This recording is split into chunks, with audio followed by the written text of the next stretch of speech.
দেখো কালারটা, শুধু দেখো কালারটা, দেখো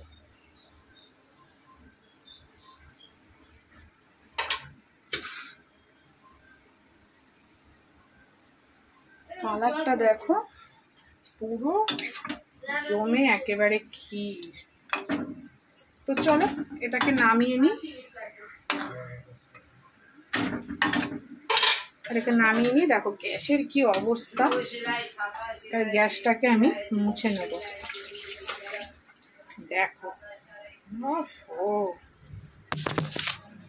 তো বন্ধু দেখো কালারটা, শুধু দেখো, ও মাই গড। তো এই হলো আজকে আমার নতুনত্ব একটা চিকেন রেসিপি।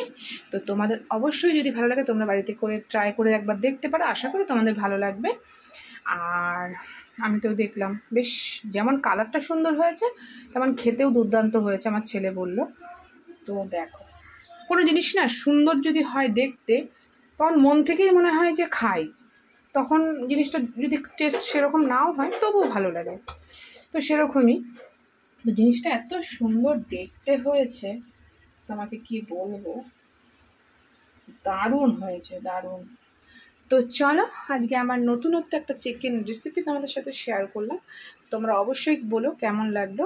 আজকে সেরকম কিছু রান্না করিনি, তো আমার ছেলে আর তোমাদের দাদাভাই খাবে বলে জাস্ট চিকেন করেছি। আর বরের জন্য একখানাই মাত্র এই কাঁকরোল ভেজেছি, কারণ পুরো মানে বেটা ছেলেদের একটা তরকারিতে খেতে দিতে নেই, এটাই কারণ। আজকে যেহেতু খাবো না, আমরা আতপ চালের ভাত খাবো। তো চলো অনেকটা বেলা হয়ে গেছে, আমি ঝমাঝম, এই দেখো কী অবস্থা, দেখো কত বাসন, দেখো সমস্ত মাজবো, মেজে ধুয়ে ঘর মুছে মাথা ঘষে আমি আবারও রান্নাঘরে আসবো। তো তোমাদের সাথে পুরোটাই শেয়ার করবো।